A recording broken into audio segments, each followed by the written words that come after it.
अगला महत्वपूर्ण अपना टॉपिक आ जाता है संख्या ज्ञान को लेकर के बात करते हैं। यहाँ पर दोस्तों संख्या ज्ञान को लेकर के किस प्रकार के प्रश्न आएंगे। 461 नंबर पे अपना पहला क्वेश्चन देखिए, 31 का मानक रूप क्या है। तो 31 को मानक रूप क्या कहेंगे, ये इसमें यहाँ पर बोनस मिला था। L2 2017 का क्वेश्चन ये पूछा हुआ है। इस प्रश्न में बोनस क्यों दिया गया था, क्योंकि किसी भी विकल्प में 31 का शुद्ध रूप नहीं दिया गया है। 31 का जो शुद्ध रूप है वो किस प्रकार से होगा, 31 है, इस प्रकार से ये लिखा रहेगा।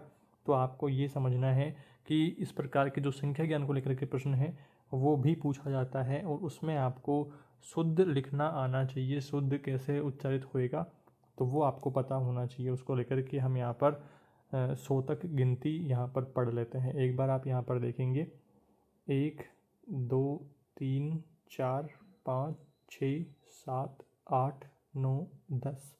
आगे के जो ये हैं शब्द थोड़े से कठिन रहेंगे, पर आपको यहाँ पर समझना है कि इनका शुद्ध रूप जो है वो लिखित में कैसे क्या रहेगा। उच्चारित में तो आप समझ जाएंगे, पर लिखित में आपको पूछता है कि 30 का मानक रूप क्या रहेगा, 50 का मानक रूप क्या रहेगा, ये तो आप इजीली समझ जाएंगे। बट आपको पूछे कि 34 का मानक रूप कैसे रहेगा, 38 का मानक रूप कैसे रहेगा, 45 का कैसे रहेगा, तो वो सारी चीज़ें आप यहाँ पर आप देखेंगे। 49 का एक 49 होता है, तो वो आप देखेंगे तो उसका शुद्ध रूप किस प्रकार से होता है। तो वो सारी चीज़ें भी आपको ध्यान में रखनी होगी। तो यहाँ पर हम गिनती पढ़ते हैं। देखिए 10 तक हो गई, इसके बाद में 11 12 13 14 15 16 17 18 19 20 21 22 23 24 25 26 27 28 29 30 29 कई बार हम उच्चारित कर देते हैं, पर यहाँ पर इसका शुद्ध रूप क्या रहेगा, 29। 29 आपको यहाँ पर ध्यान रखना है। 31 32 33 34 35 36 37 38 39 40 41 42 43 43 अपन उच्चारित कर रहे हैं। देख लीजिए मैं भी यही कर रहा हूँ, पर इसका शुद्ध रूप क्या रहेगा, 43। शुद्ध रूप 43 आपको ध्यान रखना है। 44 45 46 47 48 49 और 50, ये 50 तक की गिनती हुई।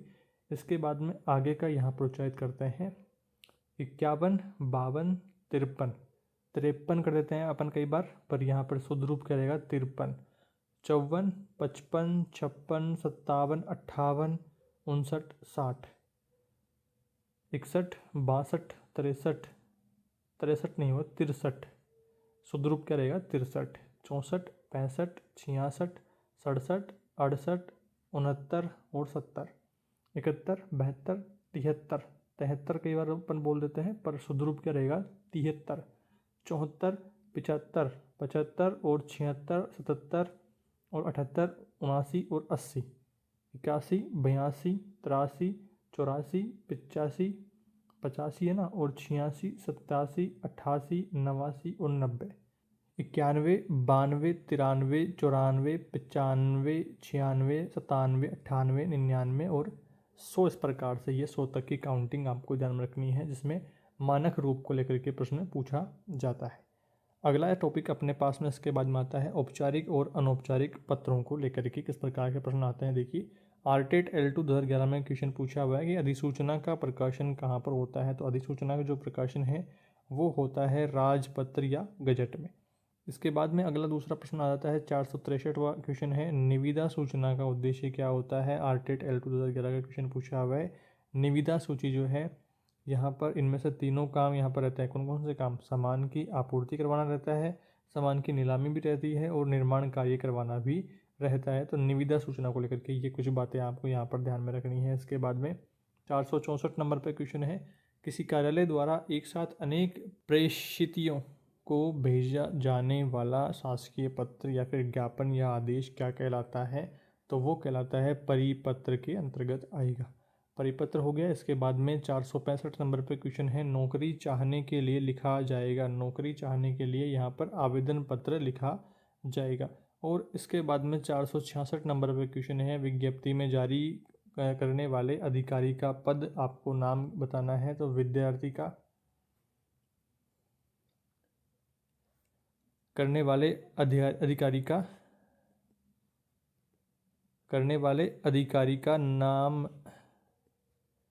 अधिकारी का पदनाम अपने को बताना। विज्ञप्ति में जारी करने वाले अधिकारी का पदनाम किस साइड होता है, कहाँ पर होता है, तो वो होता है सबसे नीचे दाहिनी और यहाँ पर रहता है विज्ञप्ति में जारी करने वाले अधिकारी का पदनाम वगैरह।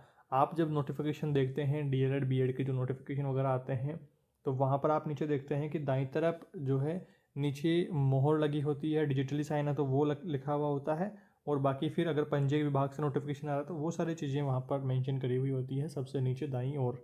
और इसके बाद में अगला 467 नंबर पे क्वेश्चन है, सरकारी विभाग अपनी योजनाओं की जानकारी जनता को देने के लिए जारी करता है तो वो विज्ञप्ति जारी करते हैं। ये बात आपको समझनी है। तो ये कुछ महत्वपूर्ण प्रश्न थे जो कि अपन ने यहाँ पर डिस्कशन कर लिए हैं 27वें टॉपिक के। इसके बाद में अगला टॉपिक आ जाता है अपना 28वें नंबर पे, शब्द शक्ति क्या है। शब्द शक्ति को लेकर के देखिए बस, तो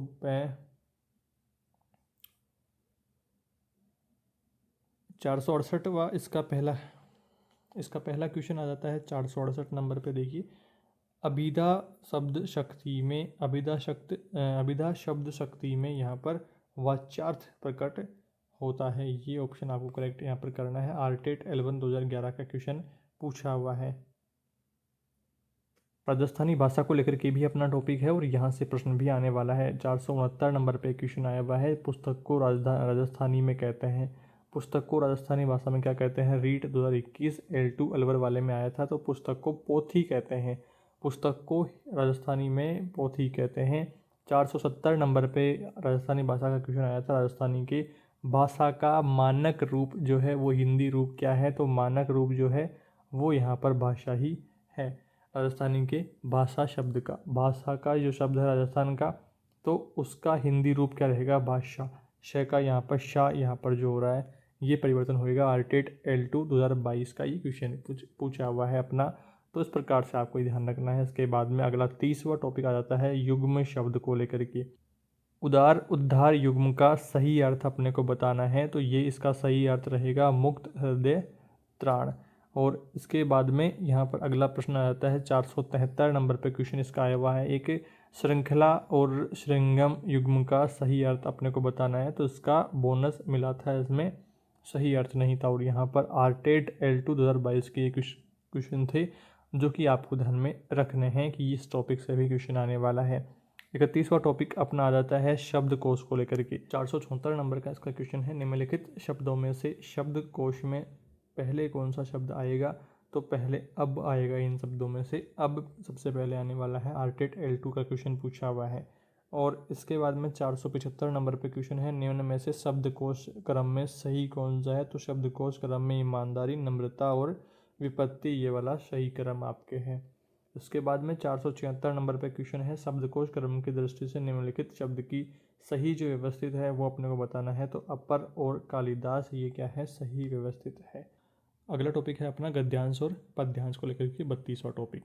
इसके कुछ क्वेश्चंस देखते हैं जो कि प्रीवियस ईयर में आए हुए हैं गद्यांश पद्यांश को लेकर के। तो यहाँ पर पहला गद्यांश आता है, कुसंग का ज्वर सबसे भयानक होता है, यह केवल नीति और सद्वृत्ति का ही नाश नहीं करता बल्कि बुद्धि का भी यहाँ पर क्षय करता है, नाश करता है। किसी युवा पुरुष की संगति यदि बुरी होती है तो वह उसके पैरों में बंधी चक्की के समान होती है जो उसे दिन रात अन्नवर्ती के गड्ढे में गिराती जाएगी, और यदि अच्छी होगी तो सहारा देने वाली बाहु के समान होगी जो उसे निरंतर उन्नति की ओर उठाती जाएगी। तो ये अपना क्या है, गद्यांश है। अब इसके प्रश्न कौन कौन से किस टाइप के बन रहे हैं देखिए।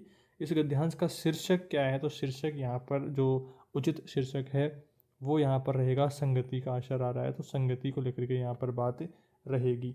और इसके बाद में अगला क्वेश्चन बनेगा यहाँ पर 478 नंबर पे क्वेश्चन क्या है, कुसंग का अर्थ क्या है, तो कुसंग का अर्थ रहेगा बुरी संगति, ये इसका अर्थ अपने है। आरटेट L2 यहाँ पर 11 में क्वेश्चन पूछा है।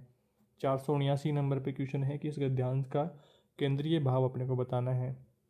इसका केंद्रीय भाव है संगति का महत्व, यहाँ पर आ रहा है। संगति जो अच्छी संगति बुरी संगति उनके बारे में बात हो रही है, तो संगति के महत्व के बारे में यहाँ पर केंद्रीय भाव रहा है। तो इस प्रकार से ये कुछ क्वेश्चन यहाँ पर रहे हैं। अगला अपना यहाँ पर गद्यांश आ जाता है कि पर्यावरण का अर्थ हमारे आसपास का वातावरण है, और पर्यावरण में सभी सजीव व निर्जीव अवयवों के आदान प्रदान द्वारा एक साम्य अवस्था बनी रहती है। यहाँ पर साम्यावस्था बनी रहती है जिससे जीव जंतु तथा पौधे संतुलित विकास करते हैं, परंतु किसी भी कारणवश यदि पर्यावरण का एक घटक या फिर अवयव कम या फिर अधिक हो जाता है तो कोई भी अन्य पदार्थ कम या अधिक मात्रा में प्रवेश कर जाए तो पर्यावरण असंतुलित या फिर दूषित हो जाता है। इसे पर्यावरण प्रदूषण कहा जाता है। तो ये अपना अगला ध्यान से इसके कुछ क्वेश्चन जो किस टाइप से है। तो एक तो क्या प्रश्न आएगा, शीर्षक को लेकर के आएगा। तो शीर्षक क्या बन रहा है इसका, पर्यावरण को लेकर के, पर्यावरण प्रदूषण को लेकर के बात हो रही है। तो पर्यावरण प्रदूषण यहाँ पर इसका शीर्षक उचित शीर्षक रहेगा। आरटेट L2 2011 का क्वेश्चन पूछा है। इसके बाद में अगला क्वेश्चन यहाँ पर बनने वाला है कि निर्जीव का अर्थ क्या है। अर्थ को लेकर के प्रश्न आने वाला है। तो निर्जीव का अर्थ क्या रहेगा, जीवन रहित, जिसमें जीवन ना हो तो निर्जीव रहेगा, जीवन रहित। इसके बाद में अगला क्वेश्चन यहाँ पर बनने वाला है कि पर्यावरण के किसी भी घटक के कम या फिर ज़्यादा होने से क्या होता है। तो कम या ज़्यादा होने से पर्यावरण प्रदूषण होता है। तो ये आपके कुछ क्वेश्चन यहाँ पर हो गए हैं। इसके बाद में अगला गद्यांश अपन देखते हैं। अगला गद्यांश है कि हम लोग जब हिंदी की सेवा करने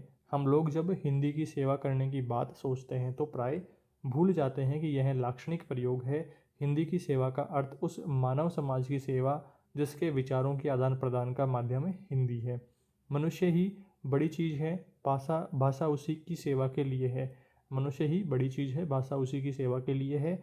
साहित्य सृष्टि का भी यही अर्थ है। जो साहित्य अपने आप के लिए लिखा जाता है उसकी क्या कीमत है मैं नहीं कह सकता, परंतु जो साहित्य मनुष्य समाज को रोग, शोक, दारिद्र्य और अज्ञान परमुखापेक्षित और से बचा करके उसमें आत्मबल का संचार करता है वह निश्चय ही अक्षय निधि है। अब यहाँ पर ये गद्यांश अपना हुआ। इसके कुछ क्वेश्चन देखते हैं किस किस टाइप से प्रश्न पूछा हुआ है। आरटेट L1 2012 के क्वेश्चन हैं। यहाँ पर 483 नंबर पे क्वेश्चन आएगा, परमुखापेक्षिता का अर्थ क्या है। परमुखापेक्षिता का अर्थ यहाँ पर है दूसरों से आशा करना। दूसरों से आशा करना क्या है, परमुखापेक्षिता। और इसके बाद में अगला क्वेश्चन 484 नंबर पे क्वेश्चन है कि इस गद्यांश में प्रयुक्त अर्थ शब्द का अर्थ नहीं है। तो यहाँ पर क्या नहीं है, धन यहाँ पर नहीं है। अर्थ का धन अर्थ नहीं है। आशय मतलब अभिप्राय, ये सारे इस गद्यांश में प्रयुक्त अर्थ शब्द का अर्थ नहीं है। तो धन यहाँ पर नहीं है। अर्थ का क्या रहेगा, आशय भी रहेगा, मतलब भी रहेगा, अभिप्राय भी रहेगा, बट धन नहीं रहेगा। तो ये अपना नेगेटिव में करेक्ट आंसर हो जाएगा, सी ऑप्शन। इसके बाद में अगला क्वेश्चन 485 नंबर पे क्वेश्चन है, अक्षय निधि क्या है। अक्षय निधि का अर्थ अपने को बताना है। तो अक्षय निधि का अर्थ होगा कभी खत्म न होने वाली संपत्ति क्या है, अक्षय निधि। इसके बाद में अगला यहाँ पर पद्यांश को लेकर के बात करते हैं। अभी तक तो हमने गद्यांश पढ़े थे, अब पढ़ते हैं पद्यांश। जिस दिन मेरी चेतना जगी मैंने देखा मैं खड़ा हुआ हूँ इस दुनिया के मेले में। हर एक यहाँ पर एक भुलावे में भूला, हर एक लगा है अपनी अपनी डेले में। कुछ देर रहा हक्का बक्का भौचक्का सा, आ गया कहाँ क्या करूँ यहाँ जाऊँ किस जगह पर किस जा। और फिर एक तरफ से आया ही तो धक्का सा, मैंने भी बहना शुरू किया उस रेले में। क्या बाहर की ठेला पेली ही कुछ कम थी, क्या बाहर की ठेला पेली ही कुछ कम थी। जो भीतर की भावों का ऊहा-पोह मचा। जो किया उसी को करने की मजबूरी थी, जो कहा वही मन के अंदर से उबल चला। जीवन की आपाधापी में कब वक्त मिला, कुछ देर कहीं पर बैठ कभी यह सोच सकूं। जो किया कहा माना उसने बुरा क्या भला, जो कहा माना उसमें क्या बुरा भला। और इस प्रकार से ये अपनी क्या है, एक पद्यांश है अपना। और इसके कुछ क्वेश्चंस जो किस प्रकार से पूछे जाएंगे वो देखिए। 486 नंबर पे क्वेश्चन है कि इस पद्यांश का केंद्रीय भाव क्या है। तो दुनिया की आपाधापी में हो रहा है तो जीवन की आपाधापी यहाँ पर जो है ये इसका सही शीर्षक केंद्रीय भाव जो है वो यहाँ पर रहने वाला है, जीवन की आपाधापी में। और अगला 487 नंबर पे इसका क्वेश्चन बनने वाला है कि अपनी दे और ले का आशय क्या है। तो अपने दे और ले का मतलब है स्वार्थ साधना, यहाँ पर इसका आशय रहेगा स्वार्थ साधना। और अगला क्वेश्चन 488 नंबर पे क्वेश्चन है कि हक्का बक्का से किसका ध्वनि साम्य है। तो भौचक्का रहने से यहाँ पर इसका ध्वनि साम्य है। 489 नंबर पे क्वेश्चन है, इस काव्यांश की विधा अपने को बतानी है। तो ये गलत क्वेश्चन यहाँ पर हो गया था, इसका बोनस दिया गया था। और इसके बाद में अगला 490 नंबर पे क्वेश्चन जो आया था इस वाक्यांश में, चित्रण क्या है? तो चित्रण है जीवन की भागदौड़ का, यहाँ पर बात हुई है। रीट 11 2012 में क्वेश्चन पूछा है। और 491 नंबर पे क्वेश्चन है, यह काव्यांश प्रेरित करता है, यह काव्यांश प्रेरित करता है आत्मावलोकन के लिए, यह काव्यांश आत्मावलोकन के लिए प्रेरित करता है। आगे एक गद्यांश आ रहा है, निम्न गद्यांश को पढ़ करके निम्नलिखित प्रश्नों के आपको सही विकल्प चुनने हैं।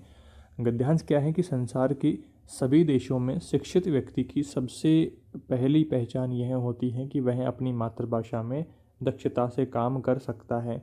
केवल भारत ही एक देश है जिसमें शिक्षित व्यक्ति वह समझा जाता है जो अपनी मातृभाषा में दक्ष हो या नहीं, किंतु अंग्रेजी में जिसकी दक्षता असंदिग्ध हो, यानी कि खूब बड़ी चढ़ी यहाँ पर दक्षता हो, खूब ढंग से अंग्रेजी में यहाँ पर उसकी योग्यता हो।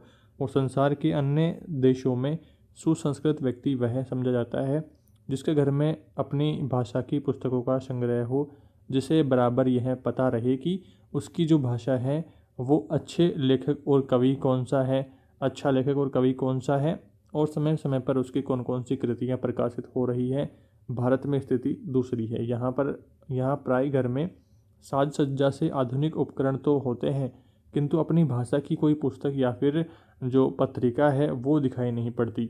और यह दुरावस्था भले ही किसी ऐतिहासिक प्रक्रिया का परिणाम है, किंतु वह सुदशा नहीं, दुरवस्था ही है। और जब तक वह दुरावस्था कायम रहेगी, हमें अपने आप को सही अर्थों में शिक्षित और सुसंस्कृत मानने का ठीक ठाक से न्याय संगत अधिकार नहीं है। तो ये अपना गद्यांश से इसके जुड़े क्वेश्चन किस प्रकार के हैं, तो 492 नंबर पे क्वेश्चन देखिए।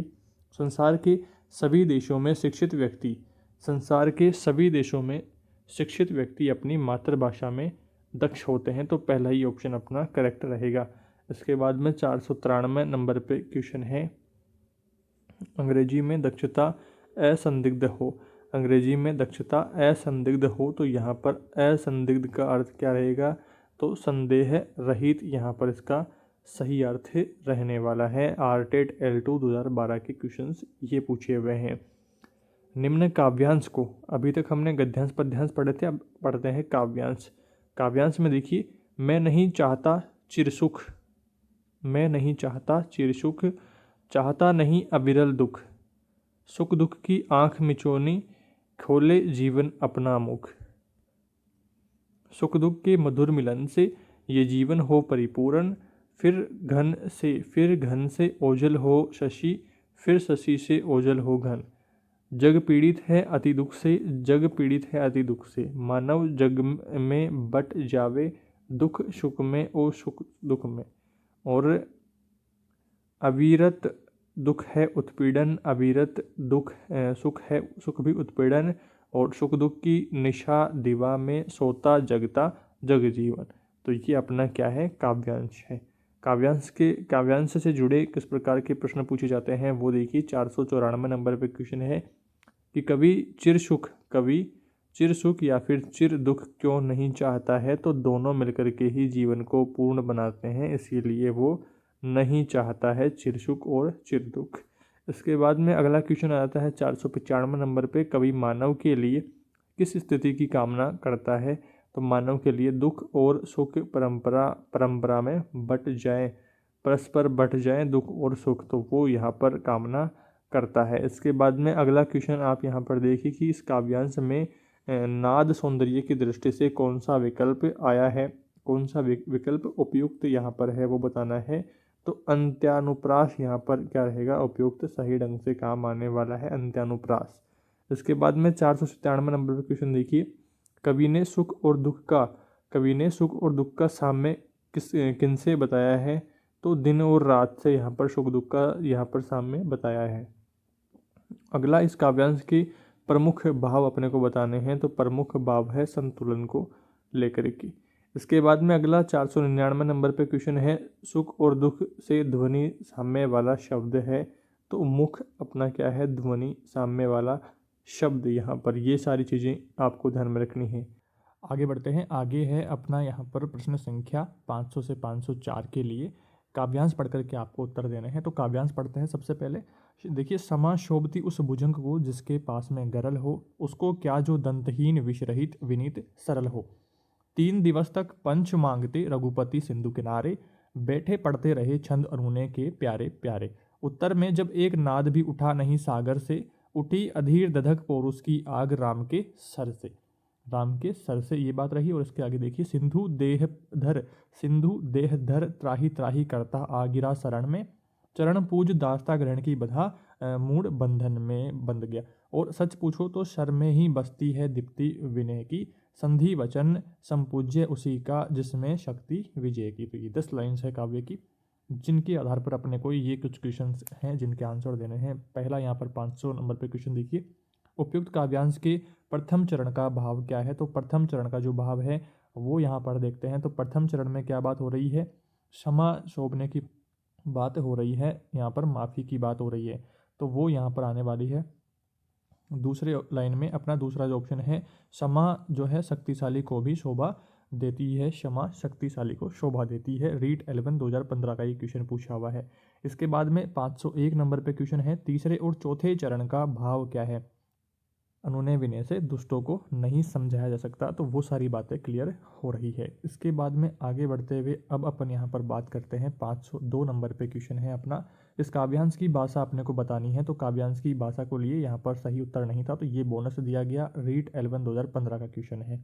इसके बाद में अगला यहाँ पर 503 नंबर पे क्वेश्चन है, इस काव्यांश के 5, 6, 7 चरण में किस भाव की अभिव्यक्ति हुई है। 5 और 6 और 7 चरण में यहाँ पर राम के पौरुष की, राम के बारे में बात हुई है, तो राम के पौरुष की बात हुई है। डी ऑप्शन अपना करेक्ट रहेगा। रीट 11 2015 का ही क्वेश्चन है। इसके बाद में 504 नंबर पे क्वेश्चन है, विनय को दीप्ति किस में निवास करती है। तो विनय को जो दीप्ति है वो सर में निवास करती है, जो कि हमने काव्यांश में पढ़ा। रीट 11 2015 का क्वेश्चन है। निम्नलिखित काव्यांश, अगला अपने पास में प्रश्न आ जाता है काव्यांश को लेकर के ही 505 से 509 तक के प्रश्नों का अपने को उत्तर देना है। तो काव्यांश पढ़ते हैं, क्या है देखिए,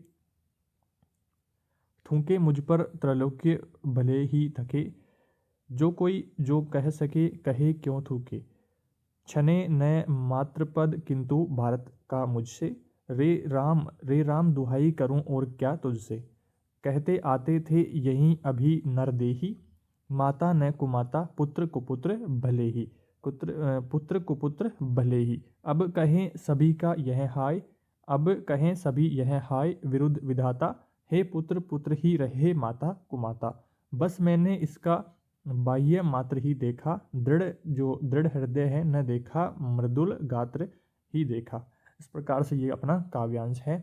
और इससे जुड़े प्रश्नों को देखते हैं। देखिए, 505 नंबर पर क्वेश्चन है कि कैकेयी की किस मानसिक दशा की अभिव्यक्ति उपयुक्त काव्यांश में हो रही है। तो यहाँ पर पश्चाताप और ग्लानि की अभिव्यक्ति हो रही है। अगला क्वेश्चन है 506 नंबर पे, उपयुक्त काव्यांश का मूल भाव क्या था। तो मूल भाव था कि बस मैंने उसका बाह्य हृदय ही देखा है, अंतर्मन नहीं देखा। तो ये इसका उत्तर रहेगा। इसके बाद में अगला 507 नंबर पे क्वेश्चन है, बस मैंने उसका बाह्य मात्र ही देखा, कथन का भाव क्या है। तो भरत के मन को न समझ पाई। तो ये इसका करेक्ट आंसर रहेगा। 507 क्वेश्चन हो गया। इसके बाद में अगला 508 नंबर पे अपना क्वेश्चन आ जाता है कि इस काव्यांश में मूल विचार अपने को बताना है। मूल विचार को लेकर के सही उत्तर यहाँ पर नहीं था, तो सारे ही यहाँ पर मूल विचार हो रहे हैं। तो यहाँ पर क्या है, इसके लिए बोनस दिया गया था। रीट L2 2015 के ये सारे क्वेश्चन है। अगला 509 नंबर पर ये क्वेश्चन है कि इस काव्यांश का शिल्प सौंदर्य क्या है। तो इसका शिल्प सौंदर्य है सरल और सहज भावावेगमयी भाषा के कारण है यहाँ पर। और इसके बाद में अगला गद्यांश की ओर बढ़ते हैं। आगे गद्यांश है जिसमें 510 से 511 दो प्रश्नों के अपने को उत्तर देने हैं गद्यांश को पढ़ करके। गद्यांश को पढ़ते हैं। देखिए, शिक्षा बहुत व्यापक शब्द है जिसमें सीखने योग्य अनेक विषयों का समावेश हो सकता है। पढ़ना लिखना भी उसी के अंतर्गत आता है। इस देश की वर्तमान शिक्षा प्रणाली अच्छी नहीं है। इस कारण से यदि कोई स्त्रियों को पढ़ाना अनर्थकारी समझे तो वे उस प्रणाली का संशोधन करना या कराना चाहिए। खुद पढ़ने लिखने को दोष न देना चाहिए। लड़कों को ही शिक्षा प्रणाली कौन सी बड़ी अच्छी है। प्रणाली बुरी होने के कारण क्या किसी ने यह राय दी है कि सारे स्कूल और कॉलेज बंद कर दिए जाएं। आप खुशी से लड़कियों और स्त्रियों की शिक्षा की प्रणाली का संशोधन कीजिए उन्हें क्या पढ़ना चाहिए, कितना पढ़ना चाहिए, किस तरह की शिक्षा देना चाहिए और कहाँ पर देना चाहिए, घर में या स्कूल में, इन सब बातों पर भी बहस कीजिए। जी में आवेश हो कीजिए, पर परमेश्वर के लिए यह न कहिए कि स्वयं पढ़ने लिखने में कोई दोष है। वह अनर्थकर है, वह अभिमान का उत्पादक है, वह ग्रह सुख का नाश करने वाला है। ऐसा कहना 16 आने मिथ्या है। तो ये अपना गद्यांश है। इससे जुड़े प्रश्न देखते हैं। 510 नंबर पे क्वेश्चन है, अनर्थकारी शब्द का क्या अभिप्राय है। तो अनर्थकारी शब्द का अभिप्राय यहाँ पर है अनिष्ट करने वाला। और 511 नंबर पे क्वेश्चन है, प्रणाली शब्द का सही अर्थ अपने को बताना है। प्रणाली शब्द का सही अर्थ देखिए, प्रणाली का सही जो अर्थ है वो परंपरा भी हो सकता है, पद्धति भी हो सकता है। तो दोनों यहाँ पर करेक्ट रहे हैं। रीट 11 2017 के ये दोनों क्वेश्चन रहे हैं। इसके बाद में आगे बढ़ते हुए अगला गद्यांश की ओर अपन चलते हैं। अपठित गद्यांश है अपना। निम्नलिखित गद्यांश के आधार पर अपने को 512 का उत्तर अपने को देना है। गांधी जी सत्य और अहिंसा को जीवन में सर्वाधिक महत्व देते थे। सत्याग्रह व असहयोग आंदोलन द्वारा उन्होंने अंग्रेजों का मुकाबला किया। गांधी जी सब मनुष्यों को समान मानते थे। धर्म, जाति, संप्रदाय, रंग आदि के आधार पर होने वाले भेदभाव को वे मानवता का कलंक मानते थे। वे आर्थिक असमानता को भी मिटा डालना चाहते थे। वे वर्ग विहीन, जाति विहीन समाज में विश्वास रखते थे। सामाजिक न्याय, शारीरिक श्रम को महत्व देते थे। गांधी जी प्रजातांत्रिक राज्य को कल्याणकारी मानते थे। गांधी जी के अनुसार नैतिक आचरण का जीवन में विशेष ध्यान होना चाहिए। सत्य, न्याय, धर्म, अहिंसा, अपरिग्रह, निस्वार्थ सेवा को मानवता के लिए सच्ची सेवा मानते थे। उनके राष्ट्रीय तथा अंतर्राष्ट्रीय विचारों में वसुधैव कुटुंबकम का दृष्टिकोण प्रमुख था।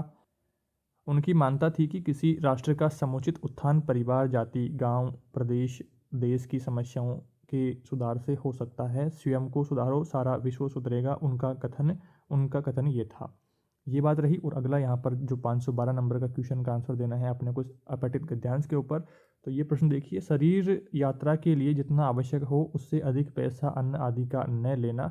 अर्थ को व्यक्त करने वाला शब्द कौन सा है। अर्थ को अपरिग्रह, ये यहाँ पर इसका एक अर्थ यहाँ पर निकलता है। रीट 11 2017 का ये क्वेश्चन पूछा हुआ है। इसके बाद में अपठित पद्यांश आप पढ़ेंगे। गद्यांश हो गया है, एक पद्यांश भी आपके आने वाला है। तो उसके आधार पर देखिए, मैं जीवन का भीषण दुर्गम प्रलयंकर तूफान लिए हूँ। अपने दिल में मर मिटने का मैं स्वर्णिम अरमान लिए हूँ। जिसको सुन रिपु के दिल टूटे, मैं वह गौरव गान लिए हूँ। मुझे मृत्यु भय, अरे हथेली पर मैं अपनी जान लिए हूँ। ये बात रही। और इसके ऊपर जो क्वेश्चन बन रहा है 513 नंबर पे, ऊपर के दो चरणों में नाद सौंदर्य की उपस्थिति है। तो यहाँ पर कहाँ पर उपस्थिति है। तो सी ऑप्शन अपना करेक्ट रहेगा। दुर्गम और प्रलयंकर शब्दों के कारण यहाँ पर नाद सौंदर्य की उपस्थिति हो रही है। रीट 11 2017 के ये क्वेश्चन हैं। इसके बाद में आगे बढ़ते हुए अब अपन यहाँ पर बात करते हैं कि कवि ने काव्यांश में कौन से गुण का प्रयोग किया है। कवि ने यहाँ पर ओज गुण का प्रयोग किया है। और इसके बाद में 515 नंबर पे क्वेश्चन है, कवि गौरवगान क्यों कर रहा है। तो कवि गौरवगान कर रहा है शत्रुओं की हिम्मत तोड़ने के लिए। और अगला क्वेश्चन 516 नंबर पे, काव्यांश की अंतिम दो पंक्तियों में कवि की भावना प्रकट होती है। तो यहाँ पर बहादुरी की भावना प्रकट होती है। 517 नंबर पे क्वेश्चन है, कवि दिल में किस प्रकार का स्वर्णिम अरमान लिए है। तो कवि दिल में स्वर्णिम अरमान मर मिटने का लिए है। तो ये कुछ क्वेश्चन है इस पद्यांश को लेकर के। अगला गद्यांश आ जाता है अपने पास में कि निम्नलिखित गद्यांश के आधार पर प्रश्न संख्या 518 और 19 का उत्तर देना है। तो आज के विज्ञान युग में प्रदूषण की समस्या एक बड़ी चुनौती बनकर के खड़ी है। किसी भीड़ भरे चौराहे पर सांस लेने में भी दिक्कत महसूस होने लगती है। प्रकृति में जब तक संतुलन बना हुआ था तब तक जल और वायु दोनों ही शुद्ध थे। उपयोगितावाद के हाथों प्राकृतिक साधनों का अंधाधुंध दोहन हुआ है। परिणाम स्वरूप वातावरण में निरंतर प्रदूषण बढ़ा ही है। आज स्थिति यह हो गई है कि न केवल हवा बल्कि जल स्रोत भी प्रदूषित हो गए हैं। इतना ही नहीं, अब तो ध्वनि प्रदूषण के भी दुष्परिणाम सामने आने लगे हैं। यदि हम अब भी नहीं संभले तो उसके विनाशकारी परिणाम शीघ्र ही सामने आएंगे। तो इस आपके गद्यांश को लेकर के कौन कौन से प्रश्न बन रहे हैं देखिए। उपयोगितावाद शब्द का सही अर्थ अपने को बताना है। तो अधिक से अधिक लोगों का अधिक से अधिक मित्र साधन धर्म, ये क्या रहेगा, उपयोगितावाद के अंतर्गत अर्थ रहेगा। इसके बाद में 519 नंबर पे क्वेश्चन है कि सभी चौराहों पर बहुत भीड़ रहती है। वाक्य में रेखांकित पद का अर्थ अपने को बताना है। तो चौराहे क्या है। एकाधिक स्थान जहाँ चार रास्ते मिलते हों, चार रास्तों का समाहार वो है चौराहा कहलाएगा। तो एकाधिक स्थान, चौराहों की बात हो रही है तो बहुत सारे चौराहे मतलब एकाधिक स्थान जहाँ पर चार रास्ते मिलते हों। तो ये L2 2017 के क्वेश्चन पूछे हुए हैं। इसके बाद में आगे बढ़ते हुए पद्यांश की ओर बढ़ते हैं। पद्यांश में देखिए आपके अपठित पद्यांश है। तो यहाँ युद्ध निरंतर युद्ध विश्व है, युद्धों की ही एक कहानी, शांति कहाँ है शांति, यहाँ तो नित्य रिपुओं से लड़ना है, नित्य उलझना सम्रांगण में, नित्य उलझना सम्रांगण में, सीना ताने अड़ना है, भोले भाले सीधे साधे नहीं यहाँ पर जीने पाते, जो लड़ते आगे बढ़ते हैं वे ही जीवन गाना गाते, नहीं मिली यह शांत बैठने को हमको अनमोल जवानी, युद्ध निरंतर युद्ध विश्व है, युद्ध निरंतर युद्ध विश्व है, युद्धों की ही एक कहानी है। तो ये पद्यांश है। पद्यांश से रिलेटेड जो प्रश्न है वो देखिए 520 नंबर पे क्वेश्चन है कि पद्यांश की भाषा कौन सी है। तो पद्यांश की भाषा ओज गुण युक्त भाषा है। इसके बाद में 521 नंबर पे क्वेश्चन आएगा। 521वां क्वेश्चन है कवि के अनुसार इस युद्धतर दुनिया में जी नहीं पाते हैं तो भोले भाले और सीधे लोग नहीं जी पाते हैं। और इसके बाद में अगला क्वेश्चन यहाँ पर आ जाता है 522 नंबर पे, शांति कहाँ है में कवि का भाव क्या है। कवि का भाव है विस्मय का। इसके बाद में अगला क्वेश्चन 523 नंबर पे, पद्यांश में सामासिक चिन्ह युक्त चरण कौन सा है।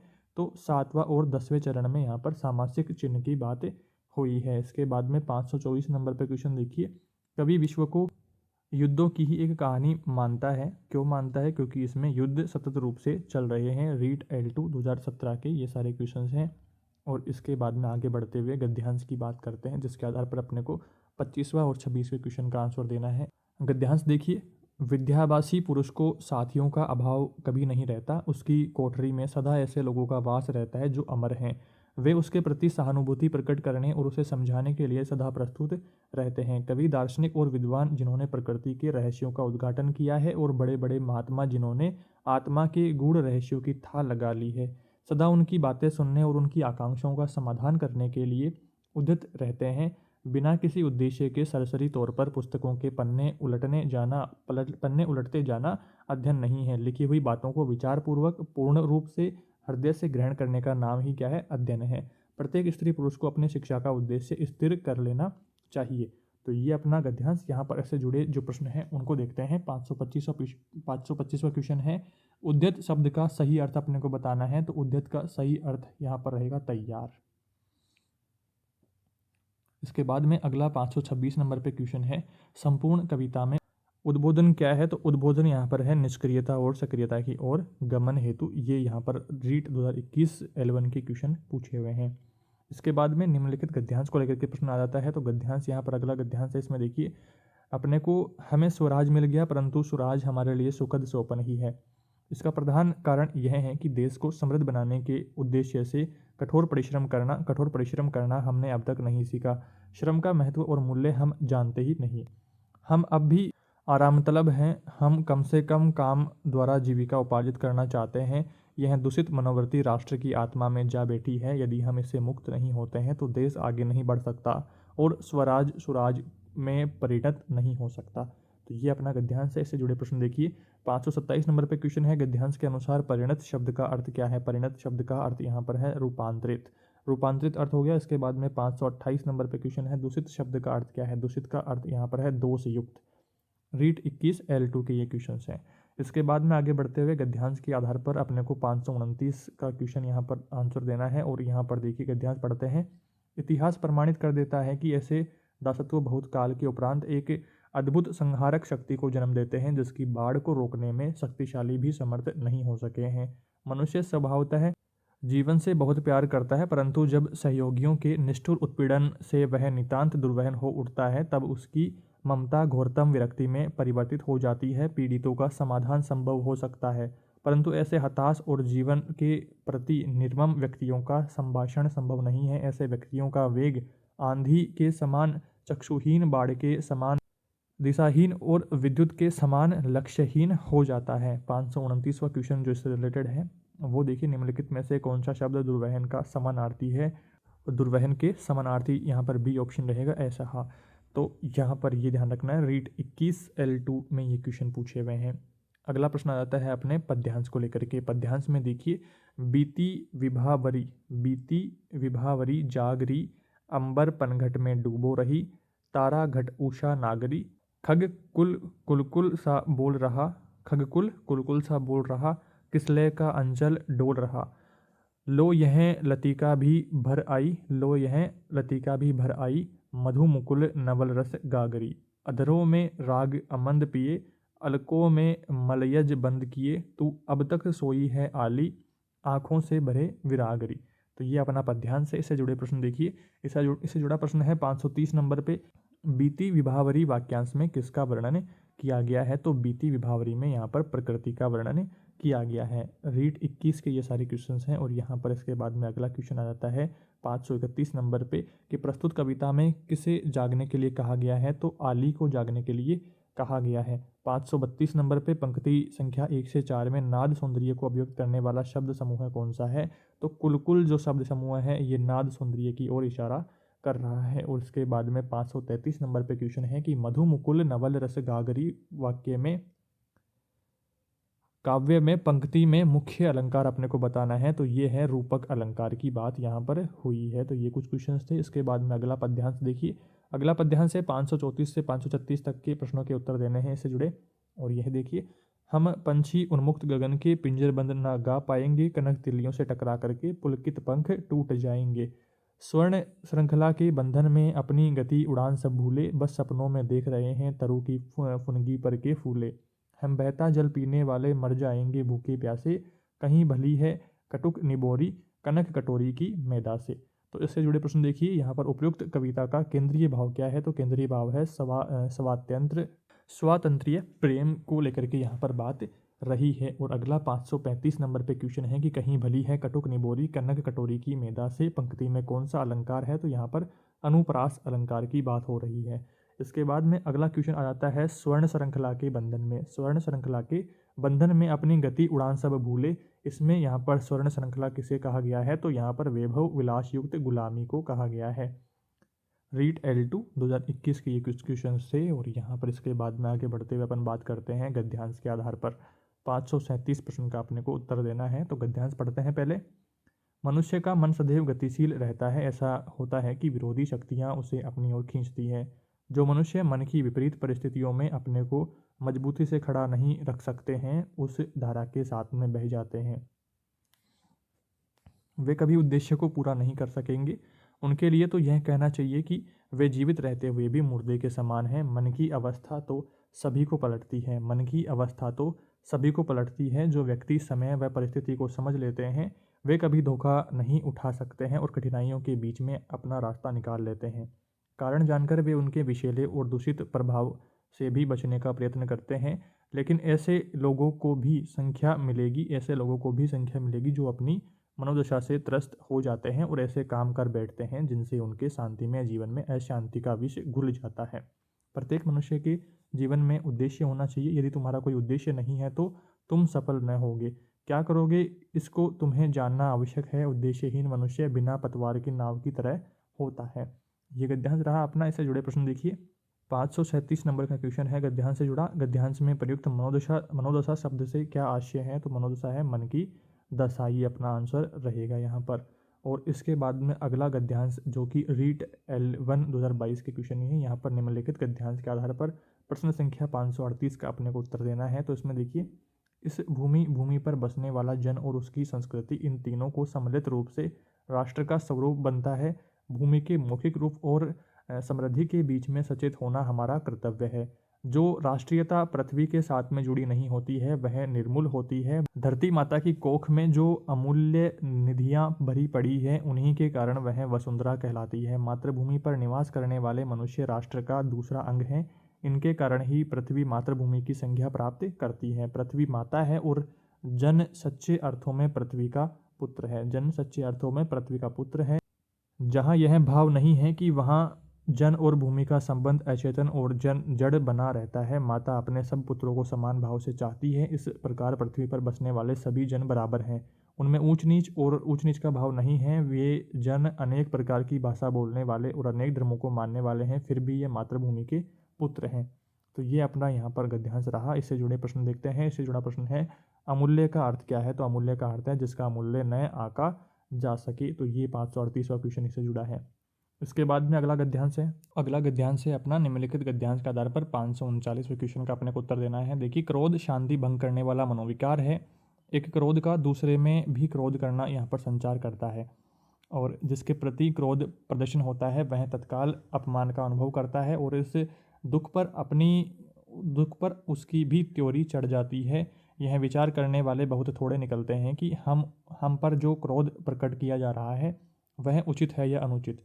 इसी से धर्म, नीति और शिष्टाचार तीनों में क्रोध के निरोध का उपदेश पाया जाता है। संत लोग खलों के वचन सहते ही हैं, दुनियादार लोग भी न जाने कितनी ऊंची नीची बचाते रहते हैं। सभ्यता के व्यवहार में भी क्रोध नहीं, क्रोध के चिन्ह दबाए जाते हैं। इस प्रकार का प्रतिबंध समाज की सुख शांति के लिए बहुत आवश्यक है, पर इस प्रतिबंध की भी सीमा है। यह पर पीड़कोन्मुख क्रोध तक नहीं पहुंचता। क्रोध के निरोध का उपदेश अर्थपरायण और धर्मपरायण दोनों देते हैं, पर दोनों में जिसे अति से अधिक सावधान रहना चाहिए वही कुछ भी नहीं रहता। बाकी रुपया वसूल करने का ढंग बताने वाला चाहे कड़े पड़ने की शिक्षा दे भी दे, पर ध्वज के साथ में धर्म की ध्वजा लेकर के चलने वाला धोखे में भी क्रोध को पाप का रूप ही कहेगा। क्रोध रोकने का अभ्यास ठगों और स्वार्थियों को सिद्धों और साधकों से कम नहीं होता है। तो यहाँ पर जो इससे रिलेटेड जो क्वेश्चन आ रहा है इससे जुड़ा 539 नंबर पे क्वेश्चन है। खल शब्द का अर्थ अपने को बताना है। तो खल का अर्थ क्या होता है? दुष्ट होता है। बी ऑप्शन अपना करेक्ट रहेगा। इसके बाद में अगला पद्यांश आ जाता है। देखिए, दुर्योधन वह भी दे न सका, आशीष समाज की ले न सका, उल्टे हरि को बांधने चला, जो था असाध्य साधने चला। जब नाश मनुज पर छाता है, पहले विवेक मर जाता है। हरि ने भीषण हुकार किया, अपना स्वरूप विस्तार किया। डगमग डगमग दिग्गज डोले, भगवान कुपित होकर बोले, जंजीर बढ़ाकर साध मुझे, हाँ हाँ दुर्योधन बांध मुझे। और यह देख गगन मुझ में लय है, यह देख पवन मुझ में लय है, मुझ में विलीन झंकार सकल, मुझ में लय है संसार सकल। सब जन्म मुझी से पाते, फिर लौट मुझी में आते। तो ये अपना क्या है यहाँ पर पद्यांश, और इसका अपने को उत्तर देना है। 540वां क्वेश्चन देखिए, दुर्योधन क्या असाध्य कार्य करना चाह रहा था? तो हरि को बांधने चला था, ये बात रही। और यहाँ पर अगला 541 नंबर पे क्वेश्चन क्या रहेगा? मनुष्य पर नाश के छाने का क्या प्रभाव पड़ता है? तो मनुष्य का विवेक मर जाता है, ये बात रही। और अगला क्वेश्चन 542 नंबर पे निम्नलिखित पंक्तियों में से किस पंक्ति में नाद सौंदर्य है? तो यहाँ पर डगमग डगमग दिग्गज डोले, ये क्या है? नाद सौंदर्य है। इसके बाद में अगला प्रश्न यहाँ पर गद्यांश को लेकर के बात करेंगे। तो भाषा, धर्म, संप्रदाय और क्षेत्र की भावना को राष्ट्रीय रूप देकर ही संकीर्णता से बचा जा सकता है। सभी कुछ राष्ट्र का है या राष्ट्र से है, क्योंकि इन सभी घटकों का अस्तित्व राष्ट्र के कारण ही संभव है। राष्ट्र है तो विभिन्न भाषाएं हैं, धर्म है, राज्य हैं और जातियां हैं। अतः राष्ट्र के हित में हमें स्थानीय समस्याओं को अत्यधिक तुल नहीं देना चाहिए। साहित्य द्वारा यह कार्य संभव है, क्योंकि साहित्य मानवीय मूल्यों का तथा मनुष्य का हिमायती है। वह व्यक्ति को विभिन्न वर्गों में विभाजित नहीं करता है। कविता की भाषा में आदमी होने की तमीज है। तब कविता या साहित्य की अन्य विधाओं द्वारा आदमी को आदमी से जोड़ा जा सकता है। यह कार्य प्रारंभ भी हुआ है, पर इसका व्यापक प्रभाव अभी दिखाई नहीं देता। कला और साहित्य का और अधिक प्रचार प्रसार होना चाहिए। सर्वभाषा कवि सम्मेलन, संवाद, सेमिनार तथा चर्चा वार्ताओं के द्वारा समूचे देश में परस्पर सद्भाव और समझ का वातावरण बनाना यहाँ पर श्रेयस्कर है। पत्रिकाएं, रेडियो, दूरदर्शन, फिल्म आदि माध्यम यह कार्य कर रहे हैं और इनका असर भी पड़ रहा है। मिले सुर मेरा तुम्हारा शीर्षक गीत व्यक्ति को अनुप्राणित करता है तथा राष्ट्र के प्रति हमें संचेतन होने के लिए प्रेरित करता है। इसी प्रकार के प्रयास यदि सार्वजनिक संस्थाएं, साहित्य संस्थाएं करें तो पूरे राष्ट्र को हम एकता के सूत्र में बांध सकते हैं। ये अपना यहाँ पर गद्यांश रहा। इससे जुड़े प्रश्न देखिए, हिमायती शब्द का अर्थ क्या है? हिमायती शब्द का अर्थ क्या रहेगा? पक्षपाती, यहाँ पर इसका करेक्ट आंसर। अगला प्रश्न आ जाता है, पद्यांश अपने को पढ़ना है और पद्यांश से जुड़े प्रश्न देने हैं। हाथी से हाथी जूझ पड़े, भिड़ गए सवारों से, घोड़े पर घोड़े टूट पड़े, तलवार लड़ी तलवारों से। है रूंड गिरे, गजमुंड गिरे, कटकट अवनी पर शूंड गिरे, लड़ते लड़ते और झुंड गिरे, भू पर है विकल वितुंड गिरे। मेवाड़ केसरी देख रहा, केवल रण का न तमाशा था, वह दौड़ दौड़ करता था रण, वह मान रक्त का प्यासा था। चढ़कर चेतक पर घूम घूम करता सेना रखवाली था, जो महामृत्यु को साथ साथ मानो साक्षात कपाली था। रणबीच चौकड़ी पर भर भर कर चेतक बन गया निराला था, राणा प्रताप के घोड़े से पड़ गया हवा का पाला था, गिरता न कभी चेतक तन पर, राणा प्रताप का कोड़ा था, वह दौड़ रहा अरि मस्तक पर या आसमान पर घोड़ा था। तो ये अपना पद्यांश है। इससे जुड़े प्रश्न देखिए, महाराणा प्रताप किसके रक्त के प्यासे थे? तो मुगल सेनानायक मान सिंह के। ये क्वेश्चन रहा अपना। इसके बाद में अगला क्वेश्चन, घोड़े का हवा से पाला पड़ने का आशय क्या था? कि चेतक घोड़ा हवा के प्रबल वेग के समान तेजी से दौड़ रहा था, तो ये इसका अर्थ हुआ। और इसके बाद में 546 नंबर पे क्वेश्चन देखिए, निम्नलिखित में किस पंक्ति में नाद सौंदर्य है? तो है रुंड गिरे, गजमुंड गिरे, कटकट अवनी पर सुंड गिरे। तो इसमें क्या है? नाद सौंदर्य। इसके बाद में 547 नंबर पे क्वेश्चन है, उपयुक्त गद्यांश की जो भाषा है उसके बारे में पूछा है। तो तत्सम शब्द प्रधान हिंदी यहाँ पर इसकी इस पद्यांश की भाषा है। इसके बाद में अगला क्वेश्चन देखिए, इससे जुड़ा पद्यांश में मूलतः वर्णित क्या है? मूलतः मातृभूमि की जो रक्षार्थ युद्धक्रम व युद्ध क्षेत्र का दृश्य एक यहाँ पर वर्णित किया गया है। इसके बाद में अगला यहाँ पर गद्यांश आ जाता है कि अब तो कंप्यूटरों की सुविधा हो जाने से न सिर्फ पेज बनाने में सुविधा हो गई है, पहले की अपेक्षा काफ़ी आकर्षक तरीके से साफ सुथरा पेज बनाना भी संभव हो गया है, बल्कि एक स्थान से दूसरे स्थान पर खबरों को भेजना और पूरे के पूरे पेज को भेजना आसान हो गया है। पहले यह सुविधा नहीं थी। अब तो कई अखबारों के पेज दिल्ली में तैयार होते हैं और देश के दूसरे शहरों में भी जस के तश भेज दिए जाते हैं। इस तरह पूरे देश में एक ही तरह की साज सज्जा के साथ अखबार देखे पढ़े जा सकते हैं। खासकर हर अखबार अपने संपादकीय पृष्ठ इसी तरह प्रकाशित करते हैं। इसी तरह अंग्रेजी अखबार तो अब तैयार कहीं और होते हैं तथा प्रकाशित कहीं और होते हैं। अंग्रेजी अखबार हिंदू ने पहली बार इस तकनीक का इस्तेमाल किया था। वह चेन्नई में तैयार किया जाता था और इसका दिल्ली के आसपास बिकने वाला संस्करण हरियाणा के गुड़गांव में छपता था। अब इस तकनीक का इस्तेमाल लगभग सभी बड़े अखबार करने लगे हैं। तो ये अपना गद्यांश रहा।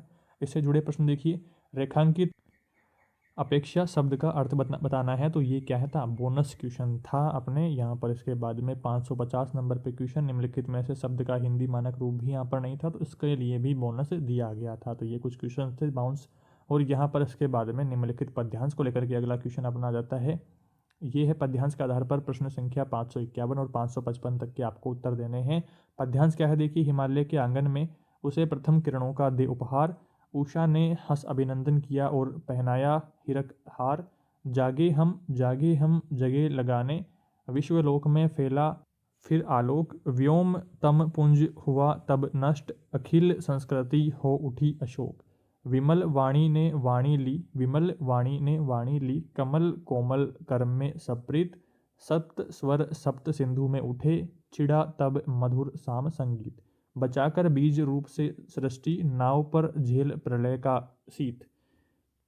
ये अपना पद्यांश। इससे जुड़े प्रश्न देखिए, 551 नंबर पे क्वेश्चन है, उषा ने हंस अभिनंदन किया, पंक्ति से क्या अभिप्राय है? तो प्रकृति के उषाकालीन रूप के सौंदर्य से है। और इसके बाद में 552 नंबर पे क्वेश्चन है, निम्नलिखित पंक्ति में रूपक अलंकार अपने को बताना है। तो यहाँ पर कमल कोमल कर में सप्रीत, ये क्या है? यहाँ पर रूपक अलंकार। इसके बाद में 553 नंबर पे क्वेश्चन है, बीज रूप से सृष्टि पंक्ति में निहित अलंकार का उदाहरण अपने को बताना है। तो उपमा अलंकार यहाँ पर आया है। इसके बाद में 554 नंबर पे क्वेश्चन है, विश्वलोक में फैला आलोक पंक्ति में रेखांकित शब्द से आशय क्या है? तो यहाँ पर भारत द्वारा अखिल विश्व में ज्ञान प्रसार करने को लेकर के। और इसके बाद में अगला क्वेश्चन आ जाता है 555 नंबर पे, उपयुक्त काव्यांश में कवि की निम्नलिखित भाव दशा को उद्घाटित किया गया है। तो यहाँ पर कौन सी भाव दशा है? बी और डी यहाँ पर करेक्ट रहेगा। आशा और आनंद को लेकर के बात करी गई है, दोनों ऑप्शन करेक्ट यहाँ पर रहे हैं। इसके बाद में गद्यांश को लेकर के बात करते हैं। निम्नलिखित गद्यांश को पढ़ करके पूरे प्रश्नों का उत्तर देना है, प्रश्न संख्या 556 से लेकर के। और यहाँ पर देखिए, सायं और प्रातः, दिन और रात, विधाता उसके हृदय में अचिंतनीय और अद्भुत आध्यात्मिक भावों की वृष्टि करता है। यदि कोई उसके घर आ जाता है तो यह उनको मृदु वचन, मीठे जल और अन्न से तृप्त करता है। धोखा यह किसी को नहीं देता, यदि इसको कोई धोखा दे भी दे तो उसका इसे ज्ञान नहीं होता, क्योंकि इसकी खेती हरी भरी है, गाय इसकी दूध देती है, स्त्री इसकी आज्ञाकारिणी है, मकान इसका पुण्य और आनंद का स्थान है। पशुओं को चराना, नहलाना, खिलाना पिलाना, उसके बच्चों को अपनी बच्चों की तरह सेवा करना, खुले आकाश के नीचे उसके साथ में रातें रातें गुजार देना, क्या स्वाध्याय से कम है? क्या स्वाध्याय से कम है? दया, वीरता और प्रेम जैसा इन्हें किसानों में देखा जाता है, अन्यत्र मिलने का नहीं। गुरु नानक ने ठीक ही कहा, भोले भाव मिले रघुराई। भोले भाले किसानों को ईश्वर अपने खुले दीदार का दर्शन देता है। उनकी फूस की छतों में से सूर्य और चंद्रमा छन छन कर उनके बिस्तरों पर पड़ता है। ये प्रकृति के जवान साधु हैं। तो ये बात रही। और इसके प्रश्न देखिए, 556वां क्वेश्चन है, विधाता इसके हृदय में अचिंतनीय और अद्भुत आध्यात्मिक भावों की वृष्टि करता है। इसमें रेखांकित पद भिन्न अर्थ रखने वाला अपने को यहाँ पर इसका वाक्य बताना है। तो डी ऑप्शन अपना करेक्ट रहेगा। दुखपूर्ण प्रत्यास्मरण यहाँ पर बताया जा रहा है। इसके बाद में अगला पद्यांश आ जाता है कि डार दुम्र पलना, बिछोना नव पल्लव की, पवन झुलावे केकी कीर बतरावे देव, सुमन झिंगूला सोने तन छवि भारी दे, कोकिल हलावे हुलसावे कर तारी दे, पुरित पराग सो उतारो करे राई नौन, कंजकली नायिका लता न सिर सारी दे, मदन महीप जू को बालक बसंत ताही, प्रातः ही जगावत गुलाब चटकारी दे। तो ये इससे जुड़े प्रश्न देखिए, काव्यांश से जुड़े। उपयुक्त काव्यांश को पढ़ करके आपके मन में विचार क्या आता है? तो यहाँ आता है प्रकृति के प्रति प्रेम का भाव यहाँ पर दर्शाया है। और इसके बाद में अगला क्वेश्चन है, निम्नलिखित पंक्ति में अनुप्रास अलंकार अपने को बताना है। तो पवन झुलावे केकी कीर बतरावे दे। तो ये क्या है? इसमें यहाँ पर अनुप्रास अलंकार आया है। इसके बाद में अगला क्वेश्चन यहाँ पर आता है 559 नंबर पे, निम्नलिखित पंक्ति में पढ़ते समय बीच में या अधिक स्थानों पर ठहरने को क्या कहते हैं? डार दुम्र पलना, बिछोना नव पल्लव के। तो यहाँ पर यति ये आया है। इसके बाद में 560वां क्वेश्चन, कंजकली नायिका लता न सिरदारी दे, रेखांकित शब्दों में प्रयुक्त अलंकार अपने को बताना है। तो रूपक अलंकार यहाँ पर आया है। तो ये अपने सारे क्वेश्चन यहाँ पर इसके हो गए हैं। इसके बाद में सामान्य को लेकर के कुछ क्वेश्चन आएंगे। यहाँ पर 561 नंबर पे क्वेश्चन देखिए, अचेतन शब्द का सही अर्थ अपने को बताना है। तो निर्जीव यहाँ पर अचेतन का आएगा। नीट 21L2 का क्वेश्चन पूछा हुआ है। आगे क्वेश्चन है 562 नंबर पे, यवन सैनिक घोड़े पर बैठ करके आया, पर किले का दरवाजा बंद था। जैसे ही उसने दरवाजा खटखटाया, चिड़िया पर फड़फड़ा करके उड़ गई। उपयुक्त वाक्यों में प्रयुक्त पर शब्द के अर्थों का सही क्रम क्या है? शब्दों का अपने को सही अर्थ बताना है। तो यहाँ पर देखिए सही अर्थ क्या रहेगा? यहाँ पर डी ऑप्शन करेक्ट रहेगा। ऊपर मतलब पहले पर का अर्थ क्या है? ऊपर है, घोड़े के ऊपर बैठ करके आया। और दूसरे पर का अर्थ क्या है? किंतु यहाँ पर क्या है कि किंतु किले का दरवाजा बंद था, और लास्ट वाला जो पर है, पर फड़फड़ा करके, तो पर यहाँ पर पंखों की बात हो रही है। तो डी ऑप्शन अपना करेक्ट रहेगा। रीट 2021L2 का ये क्वेश्चन पूछा हुआ है। और इसके बाद में 563 नंबर पे क्वेश्चन देखिए, पूत सिखावे पालने मरण बड़ाई माए। इस पंक्ति में कवि ने नारी के किस रूप को अभिव्यक्त किया है? तो यहाँ पर वीर रूप को यहाँ पर अभिव्यक्त किया है। रीट 21L2 अलवर में ये क्वेश्चन पूछा हुआ है। इस तरह से अपने ये हिंदी के ग्रामर के सारे क्वेश्चंस यहाँ पर जो प्रीवियस ईयर में आए हुए हैं वो सारे कंप्लीट यहाँ पर हो गए हैं।